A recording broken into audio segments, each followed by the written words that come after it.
Hi there, how are you? Welcome aboard. Yep. I'd like to put 4 in the front, 2 in the back, please. Come here. All right, you guys can head right to the back. Thank you. It's so deep out here. I got to keep the prop out of the mud. I've got life jackets underneath, but if we sink, we probably won't even get one.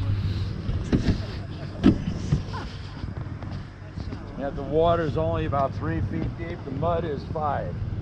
3 to 5. So. My name is Captain Don Daniel. I run a charter boat on Lake Michigan, taking people salmon fishing.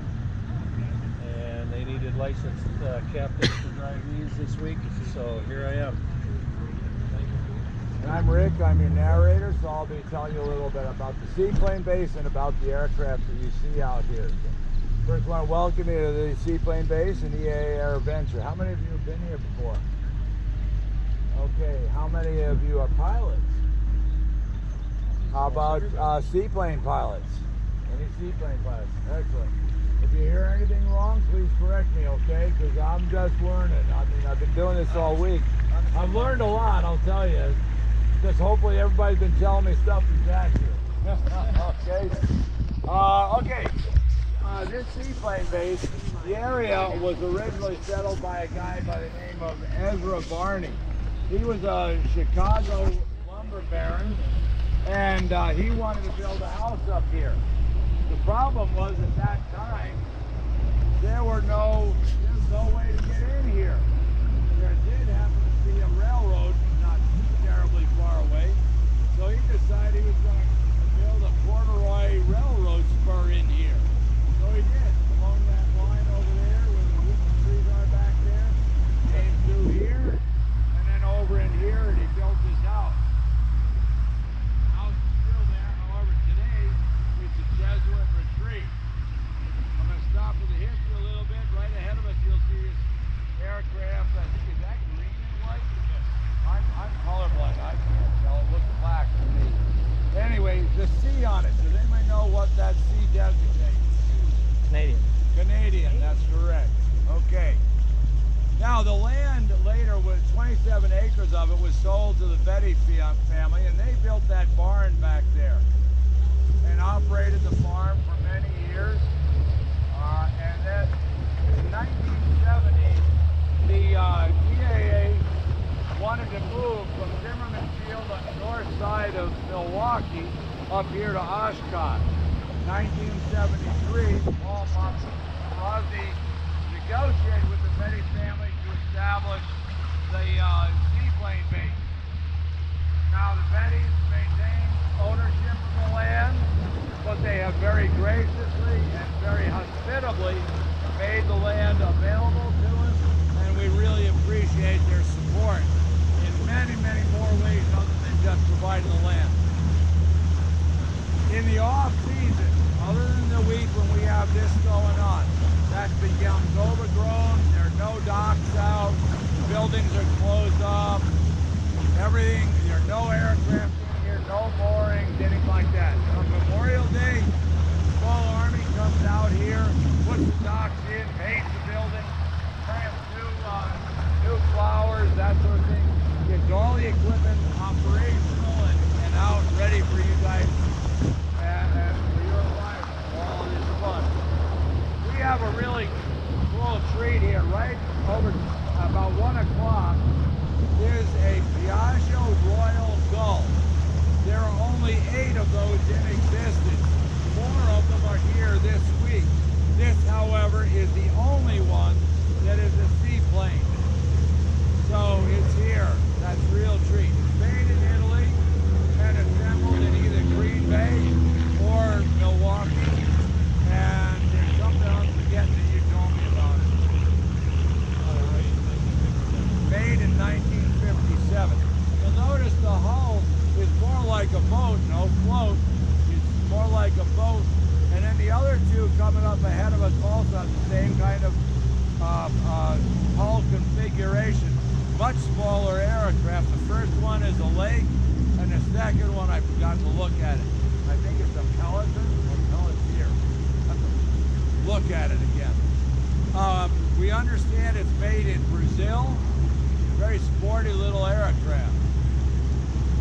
Be fun to fly in, I think. All right, on the other side over here, we have the traditional float, petrol. That's what it is, petrol. Over here we have the float type seaplane. These first were established back around 1910. They discovered that the drag created by the surface water and the float itself made it difficult to lift these aircraft out of the water. So they had to try to find a solution. If you look at the float, very large in the front, very much narrower and lower in the back. The reason is because they put something in called a step. So from the back, going back, all of a sudden, halfway back, there's a vertical wall that goes up only about 2 or 3 inches. That's enough to reduce the size of the float. That step has a purpose. Does anybody know the purpose of it? The purpose is to create turbulence. In creating turbulence, that helps to break the bond between the surface of the water and the float itself. That's why it's also easier to take off in choppy water as opposed to glassy water. There still was a problem though. The float's also made of rivets that had rounded heads. Those rounded heads created more drag. So Grumman came up with a solution. They made rivets that had little dimples like a golf ball in it. That helped to cut the drag as well. Third thing is a maneuver that's done by a seaplane pilot.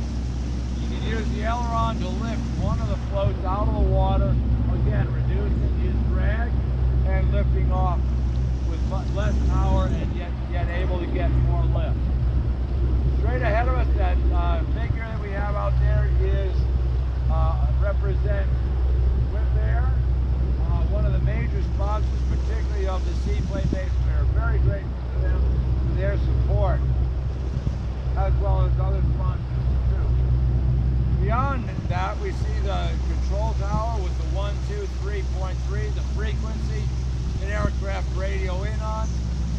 An aircraft will get weather report, water conditions, and also approach from the control tower. Only one aircraft is allowed to pass through the cut at any one time. As they're coming through, the controller will assign them to a dock and alert the dock that the aircraft is coming. Dock worker will be out there, the pilot will taxi towards the dock. That's the only time he taxis in here. Then as he approaches about 50 to 100 feet from the dock, he'll cut his engines and drift in. Dock worker will attempt to grab the strut, hopefully, and pull the aircraft up to the dock. There, all personal belongings, passengers disembark. The pilot is asked if he's cut his magneto, turned it off, and then all the other controls. And then also he's asked if he would like to refill right now or wait till his departure. We recommend taking the fuel on arrival rather than waiting till departure. This way, once it departs, there's very likely going to be other aircraft fueling. So take advantage to fuel up early. Any questions, folks? Did I do all right? Nice. All right, very good. Thank you. Well, we really appreciate you being out here and spending this time with us. Hope you enjoyed it. Hope you enjoy the rest of your stay at AirVenture, and it's particularly the Seaplane base, and hope to see you out here again. All right. Thank you very much. You're very welcome.